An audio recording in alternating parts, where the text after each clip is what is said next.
If people are dieting now more than ever before, then why are nearly 1 in 3 American adults overweight? Dr. Gundry, who's helped thousands lose weight and feel younger and healthier than ever, says most people are not getting enough fat-burning MCTs from their food. MCTs are a special kind of compound that instead of turning into fat when you consume it, turns into ketones, which is a chemical that breaks down the excess fat in your body. So, by getting more MCTs in your diet, you essentially flip a switch that puts your body in caloric bypass mode, which can flush out excess fat and calories. And he's created an easy way for you to activate caloric bypass right at home. It's called MCT Wellness. This powerful blend of fat-flushing MCT powders and antioxidant-rich polyphenols is designed to help you unlock your body's fat-burning, energy-producing potential. What's even better is that it's a delicious drink. I love how incredible it tastes.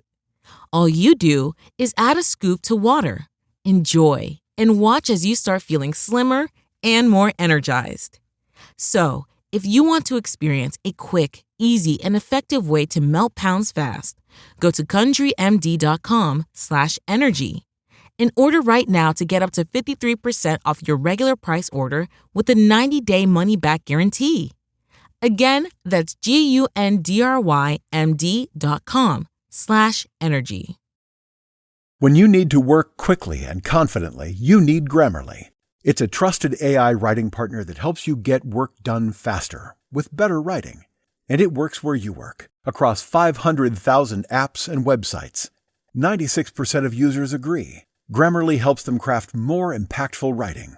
Sign up and download for free at Grammarly.com/podcast. That's Grammarly.com/podcast. Grammarly. Easier said, done. The following podcast may contain discussions supported by science that may be considered dangerous to some listeners and conspiracy theorists. Discretion is advised. The 3 Down Greencast is brought to you by the Pile of Bones Brewing Company. Home delivery available in Regina at sassbeerdelivery.ca. Welcome to the 3 Down Greencast. You are listening to the Everything is Happening podcast. The internet's only internet everything is happening podcast, I guess I should say. I am Joel Gasson with John Fraser as usual. And if you've listened to this podcast long enough, you know we generally like to go very off topic off the start of the show. Yeah. But this week, and we're a little delayed because of some personal stuff, not anything bad, just life. Mother-in-law's birthdays and shifts at work, and so on and so forth. Yes. The stuff just keeps piling up, and we just frankly don't have time to do anything. Like, there was some like curveball we could have talked about, or there's some other thing I had. Oh, the stolen stuffed banana at Craven. You know, there's all kinds of things we could have talked about this week, but Tons of dumb.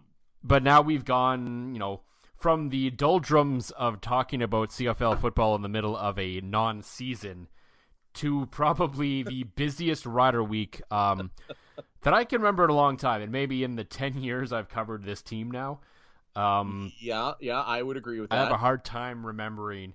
I mean, there's been some busy weeks. There's been a lot of weeks where things have happened, but just the pure volume of various different things, I can't quite remember. When arguably your best player gets suspended and it's probably like the 4th biggest story of your week, that's a pretty busy week because it has been an absolute mess in Riderville this week. And as much as I now, like, my natural instincts are like, find some way to stray this off topic, talk about your Equipmunk or something. No, we are staying laser focused and getting to the stuff at hand. So, of course, the most important thing that has happened in Riderville in the last little while is a logo. A logo leak, if you will.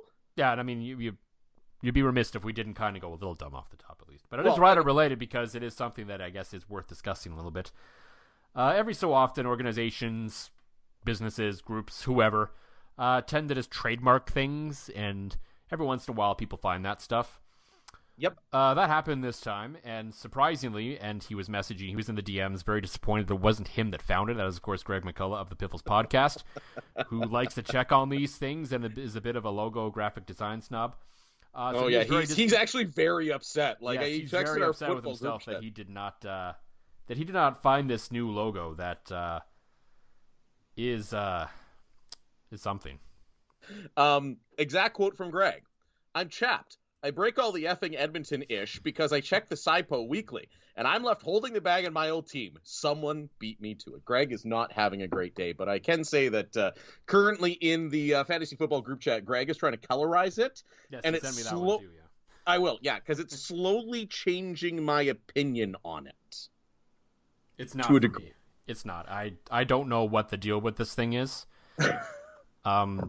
I'm hoping it's maybe some kind of shoulder patch situation or something for some kind of look down the road or something they may be looking at. But as a primary logo, this thing looks very, and no disrespect to minor football, but this looks very minor football.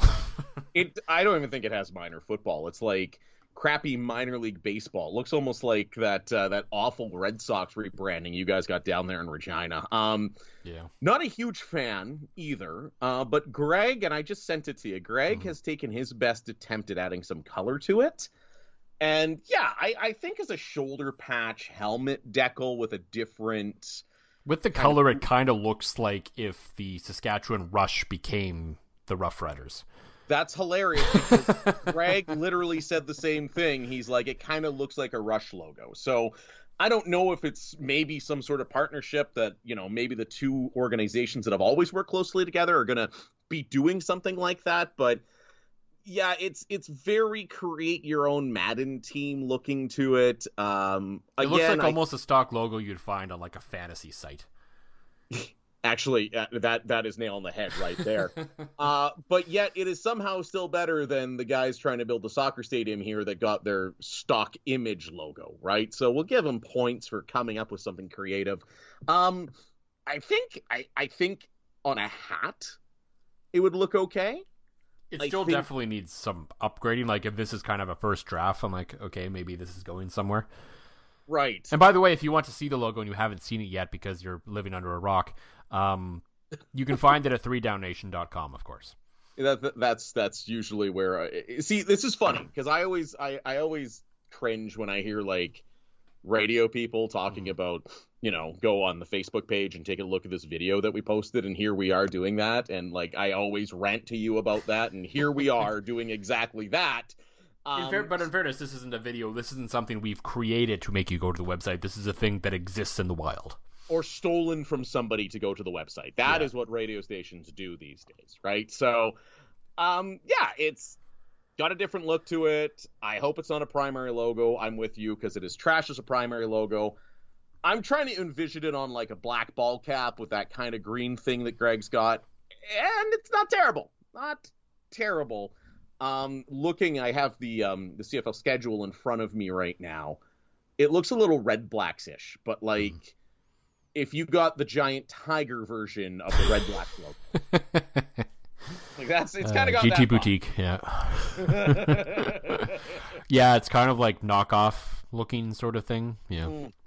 Again, I think you said it best. Like this would definitely fit in the old Ken Griffey Jr. baseball games of the SNES, where they couldn't really use the Major League Baseball players.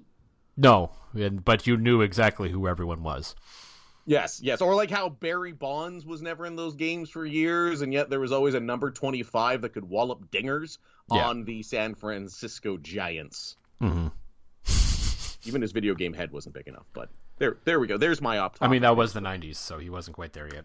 That's also true. I was talking like early 2000s. I remember like playing like triple play baseball where you could unlock different players to add to your team, and one guy had this giant bat, and if you bunted, it was a home run every time.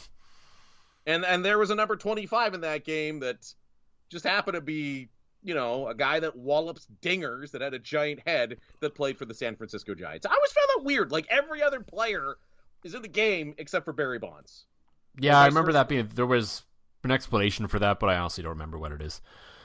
Nor do we have time to get into it. No, we do not. As that was focused episode this week. Yes, that was far enough off the rails that we are willing to go this week. So yeah, you almost need Blaster for this week. No, maybe almost. Yeah. So yeah, we need to save this episode from going off the rails. Kind of like the Riders' season is starting to feel a little bit right now. Yes. Yeah, we of course have to talk about what happened in Wolfville, Nova Scotia, the game, the pre-game incident, what appears to be happening. What, after the game, where it started, we don't know, but I guess it doesn't matter at this point.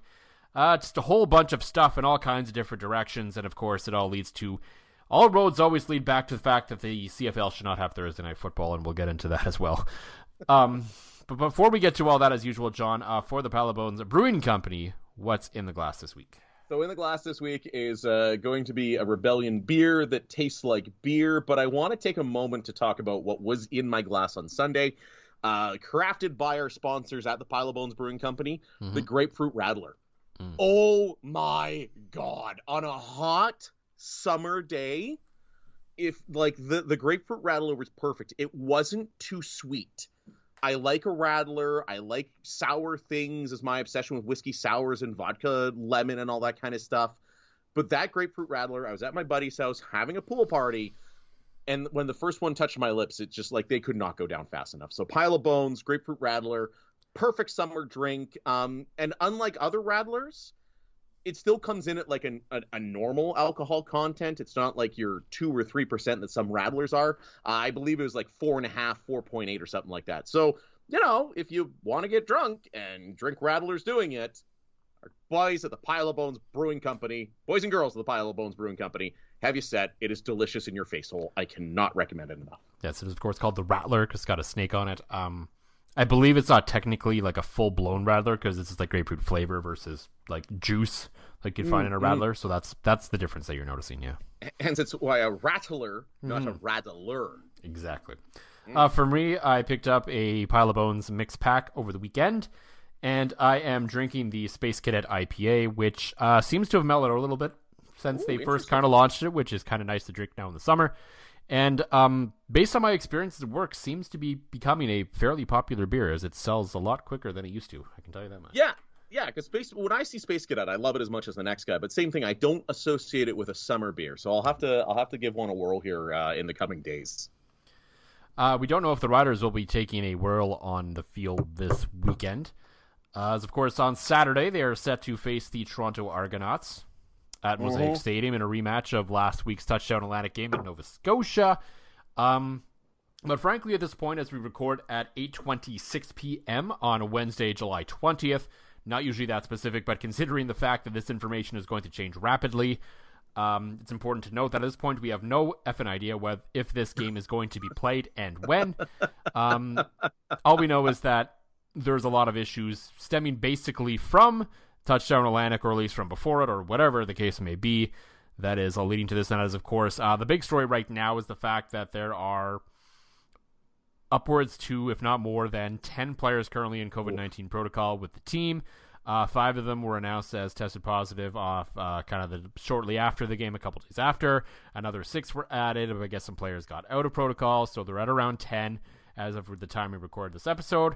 Which, if if you know about CFL rosters, that's a lot of players. That's roughly a quarter of your starting, your starting lineup, your whole game day roster, and it's pretty difficult, I would say, to play a football game missing about a quarter of your roster.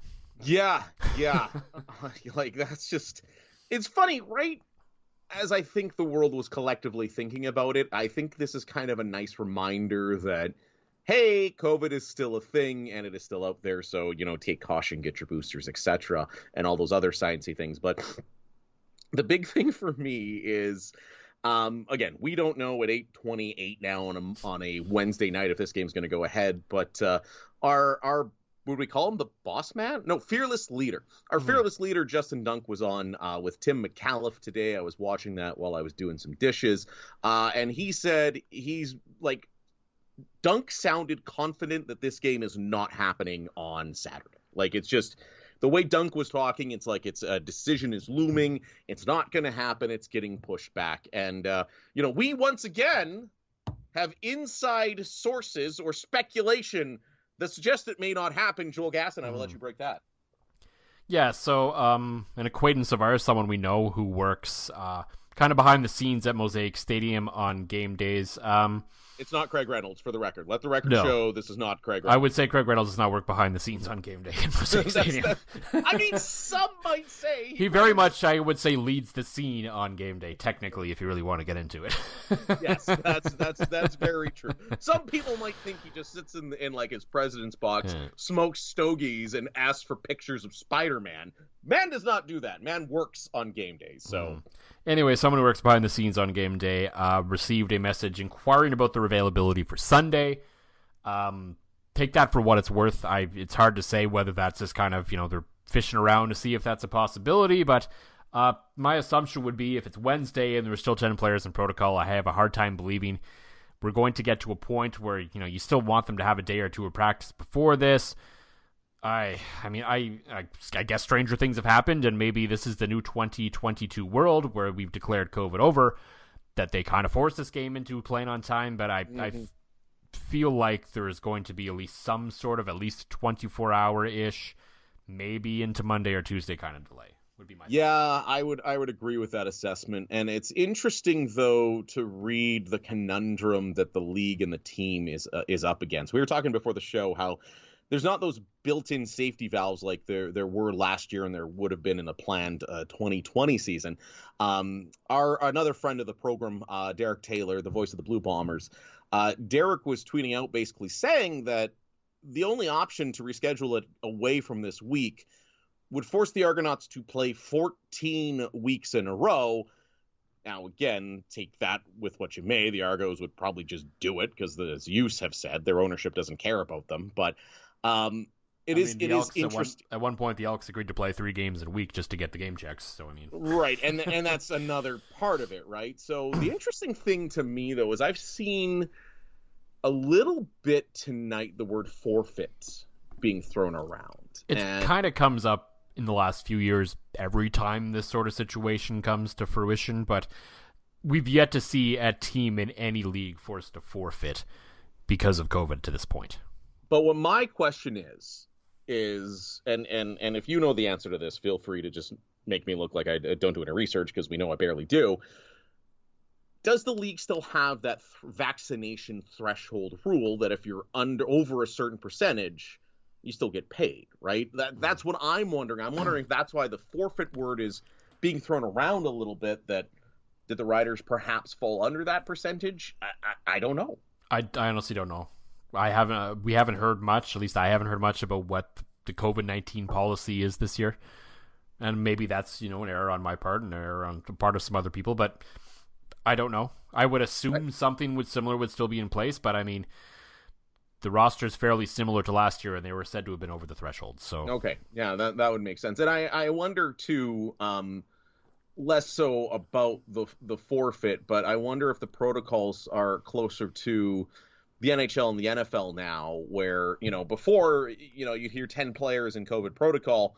Well, that's a week. Are they now? And these are things we don't know.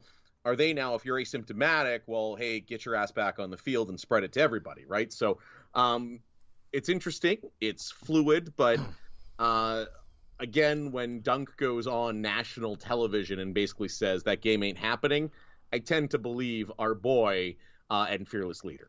Mm-hmm. Fair enough. So, yep, that's kind of all the situation is at right now.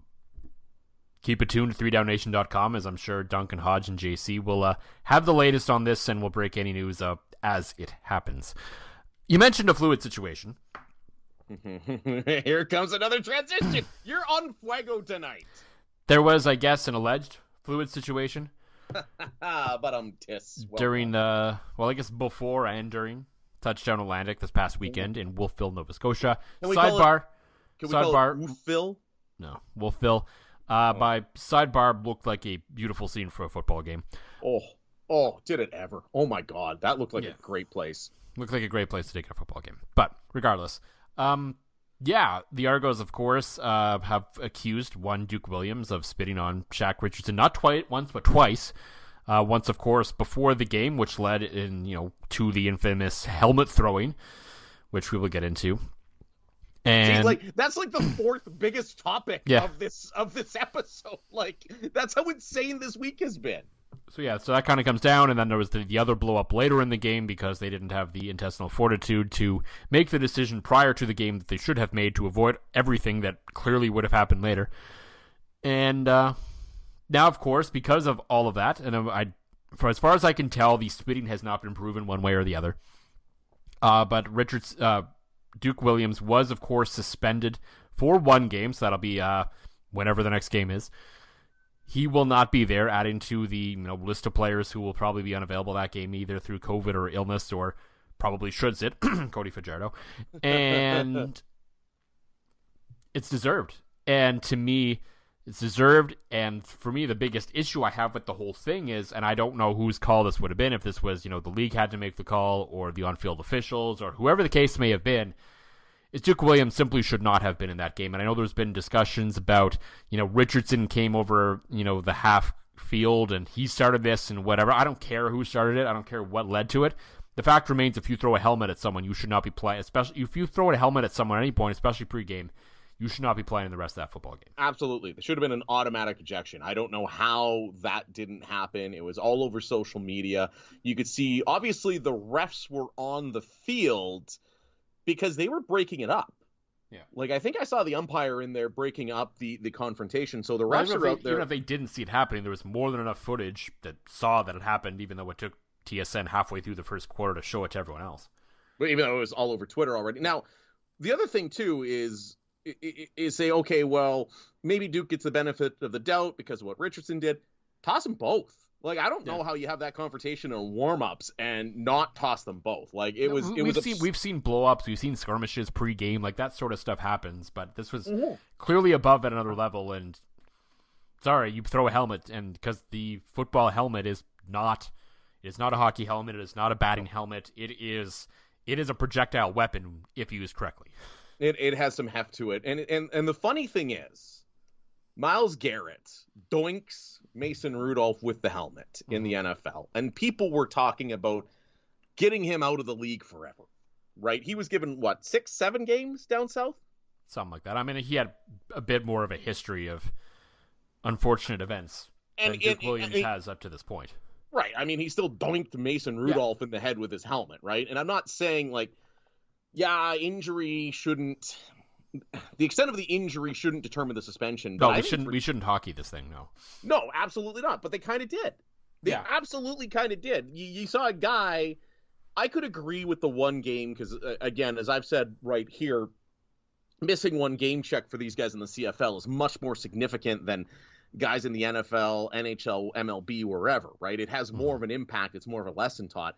I would agree with one game had they done the right thing and tossed Duke Williams. I don't know why they didn't, other than maybe they wanted some star power on the field for touchdown Atlantic, but yeah, there is a part of me, and I will give credit, I saw it first to former Riders communications director Ryan Pollock, who he seemed to suggest that the league didn't want something overshadowing their marquee game.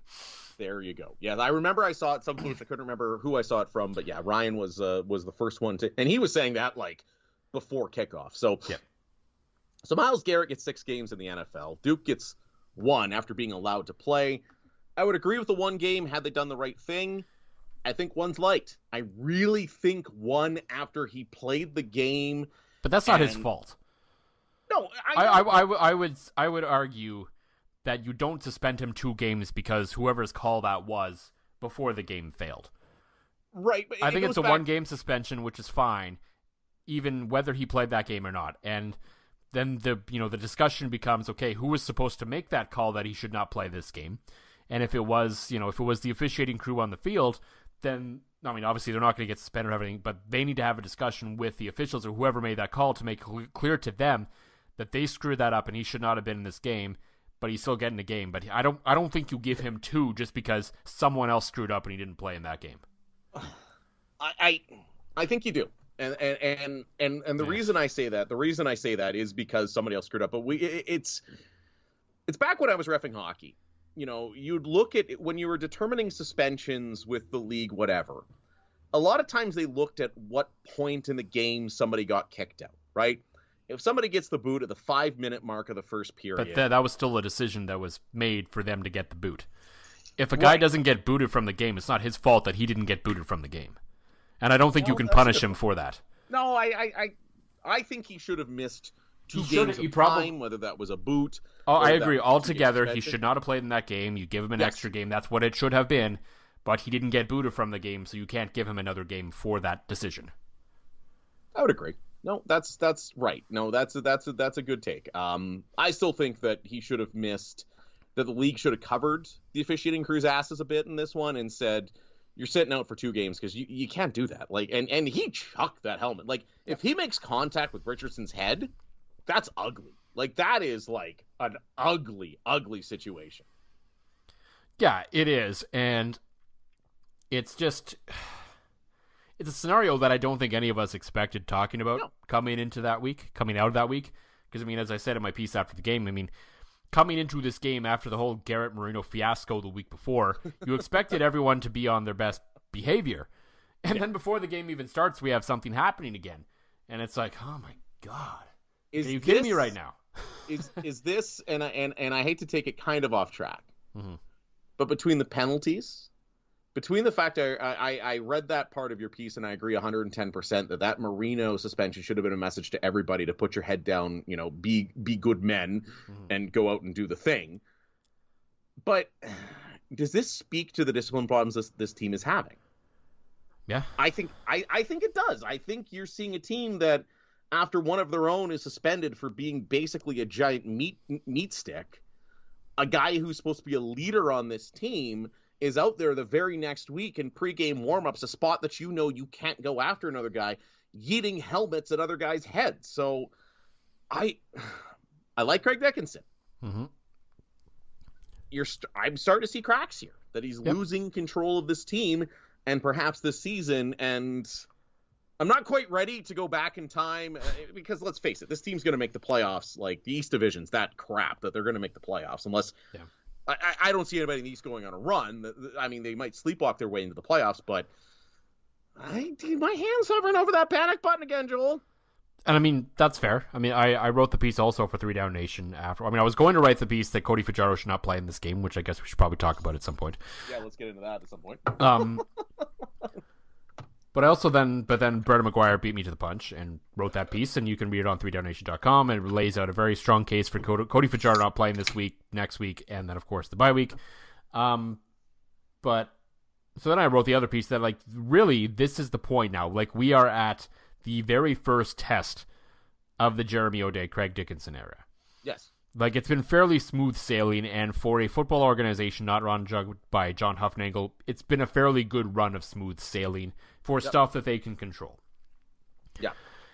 And now we're going to find out what this group is made of, because, Craig Dickinson's talked a lot about trying to get the discipline in line. He is clearly not succeeding at that one way or the other, and that goes up the line. Like, this is a situation where, okay, Craig Dickinson he's tried some things. Well, maybe the general manager needs to step in. Maybe the president of maybe the president of the organization needs to get involved to some degree. I know Craig Reynolds can't go down there and do anything like super specific, but at the end of the day, everything flows uphill and it starts with him.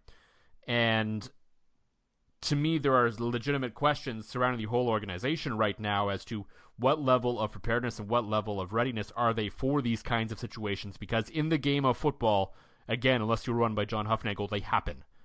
Right. And I don't know if they are firmly prepared for it because, it seems like a minor detail, but after the game, and this is a kind of a criticism of both organizations and the league, who are also in charge of media policy after that game. That was terrible. Is the fact that neither player was injured. Duke Williams or Shaq Richardson were not injured or removed from the game. Neither were ejected or removed from the game. So generally speaking, the rule of thumb is if you finish the game, you are generally speaking available to the media. And neither of them from either organization through, sort of the league channels and the team channels were made available to any of the members of the media. And so, Rob Vanstone wrote the great piece for the Leader Post that this kind of left the coaches and quarterbacks holding the bags for these guys rather than them coming out and facing the music. And all that kind of starts from the top down in a bunch of different places. And let's face it, there are some veteran reporters that were there. It's not like the league was trying to get away from a hit piece from an organization that never shows up to cover games, but whenever something bad happens, they're there, right? Yeah. We're talking like you're freezing out Murray McCormick. Yeah. Murray's a damn legend. I mean, in many, many ways, but a legendary I writer. assume Frank Zuccarelli was there for the Toronto Sun. Absolutely. So you're looking like two veteran... Justin Dunk and J.C. Abbott were both there. Dan Ralph, someone from CP of that ilk, was there. But like you basically just listed off like an all-star team of CFL media. Yeah. And and guys that wouldn't take a time to undercut the league, guys that would present the story, both sides, in a fair, to quote Fox News, fair and balanced way.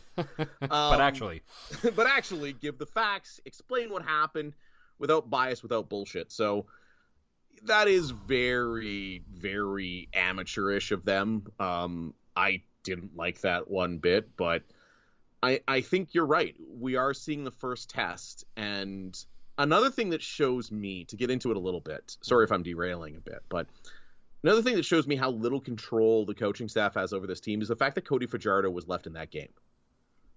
Like, yeah. This is, I was talking to you a bit about this, and I say this not as a very skilled athlete, but as a fat guy with a bad knee. If you watch the replays of Cody throwing first the interception on the quick out, he winces, delays, then throws, which allows him to be picked off. The other picks he has, he doesn't have anything under those deep balls. Nothing. There's no strength there. And I can tell he's a fat guy with a bad knee, even playing catch with my buddies. Sometimes that knee doesn't agree and you don't get any pop on it. You can't snap your hips.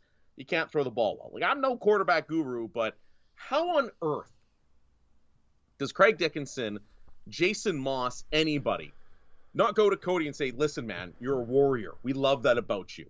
You know, you want to be there. You want to stand in there for your guys, but you're half the quarterback you normally are right now, and half of Cody Fajardo isn't a very good quarterback.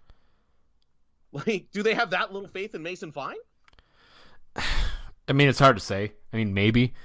You know, you understand, you know, when the bullets are flying, it's hard to make those decisions, and it's hard to pull a guy, especially when he's your franchise guy. I get that, but yeah.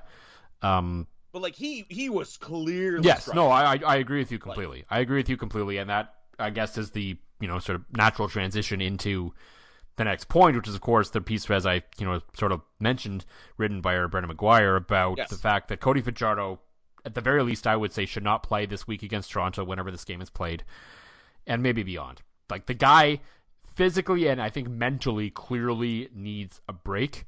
Yep. And failure to do so could set this team back, not just for this year, but beyond. Because I mean, clearly this knee is not getting that much better in, you know, just a few days off in between games. It was still noticeable even before he took that hit that, sorry, was not a penalty. And agreed. We haven't even had time to talk about that whole thing that wasn't really a thing. So yeah, that wasn't a penalty, and so yeah, he got hurt on that play, but his knee was already not great before that, and it was affecting his play enough to maybe warrant at least sitting for a game. Now it's to the point where, yeah, I think I'm up with Brandon, where it's like, okay, you probably don't play him the next 2 weeks, and he gets the bye week, and then you see kind of, and then hopefully he's in some kind of 75 to 80% range of the other side of that when he gets back. Right. Because yeah, after that, their schedule is rough with lots of Lions, Bombers, Elks, all kinds of Western opponents. Right. And let's face it, like, all jokes aside, they haven't clinched a playoff spot, but you're 3 games ahead of Montreal, who to me is going to go into an absolute tailspin from hell here because Danny Machoch is a terrible coach. So you've basically got a 3-game lead. Even if you go 0-3, but Cody's healthy, you're tied for you're in a position you're probably still crossing over. I should say maybe it's a 2-game lead. I guess they're 2 games up on the Elks for crossover spot. And honestly, if I'm a team of the CFL West, I either want to be first, second, or fourth. I don't want to be third and have to go through likely the Stamps and Bombers to get to the Grey Cup game. So it's early. You're right. There's a lot of meat in that schedule, a lot of divisional games. You know, yeah, you rest them against Toronto because in the grand scheme of things, a loss against Toronto was not as bad as a loss against Winnipeg, Calgary, BC, Edmonton. Mm-hmm. And yeah, we'll see what Mason Fine has against the BC Lions, who are coming back to earth a little bit after playing Winnipeg, I think. But I think the Rider defense is good enough to carry them through a couple weeks of Mason Fine maybe not being so fine. And then, with enough time left in the season to go out and do something, whether you have anything in Mason Fine, right? I mean, whether that's, I don't think that they'll move him, but whether that's trading for Vernon Adams, maybe that's checking in on what Matt Nichols is doing these days, right? I think the Riders, and Cody Fajardo, or three-quarter Cody Fajardo has proven it, they don't need a quarterback that's going to win them games. They just need a quarterback to not lose them games, and I think they have to see what they have in Mason Fine right now, sit Cody down. I would rather see them come out of this with a 75% Cody Fajardo and an off-the-street Matt Nichols starting to get used to things again, starting to get used to this team, this playbook, than what they have right now, because it doesn't seem like this organization has any faith in Mason Fine. Yeah, and I mean, I guess we'll see in the coming days whether they do or not. And I think it's a good opportunity to get a real look at Mason Fine, because I think to this day, I mean, we kind of got a little bit of it, Isaac Harker, but not fully, where he's like, okay, you are the number one for the next 2 weeks kind of thing. Right. And see where that goes. It's hard to say whether maybe with a full week they'll feel a little differently about Mason Fine, but it's an opportunity, to see if there is something here or not. He's obviously not unlikely to come in and shoot out the lights and take over the reins or anything like that, but can he win you a football game if you need him to? And I think there's no better place to do that than at home, where they generally play better than they do on the road, right, especially lately. You get in front of the crowd here at Mosaic Stadium, the defense can hopefully, get healthy a little bit and carry the team a little bit, go on to special teams, rely on that run game, please. And you can give yourself an opportunity to maybe win an ugly football game or two and kind of, get over the worst of this unscathed, because despite all this, despite everything that's going on in Riderville right now, all of the chaos in so many different directions, there's, it's basically the nothing to see here meme with like fireworks exploding everywhere. The fact remains they are going through all of this at 4-2. Yes. Like this, a lot of the stuff we're talking about right now makes it sound like they're a 1-5 football team or something, but they're 4-2. And if they can, and I said this in my piece the other day, if they can somehow find their way out of this, and it might take a few weeks to kind of fully right the ship, but if they do, this is the kind of event we've seen teams, kind of build around, and actually makes them better in the long run if they can figure it out. Right. Now, caveat here, as I look at the standings, the Lions have only played 4 games. Mm-hmm. The Riders are the CFL's top scoring team right now. Because they haven't had a bye yet, so... Now, again, they haven't had a bye, but still, we're talking, okay, so compare them to Winnipeg. They got more points than Winnipeg. You're right. Like, this is a 4-2 team that it just seems like the walls are caving in and it's time to mash the panic button. And I'm with you. I could see the season going one of 2 very different ways. Yeah. Like, either my very early panic button press is going to be prophetic and I'll finally get something right.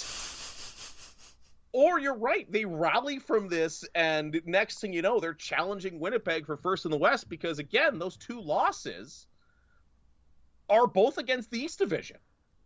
Yeah. Now, again, you don't... It's not ideal, because in a super tight race, you still can't afford to lose those kinds of games, because you are going to probably lose at least a game in the series to Calgary and Winnipeg, right? So...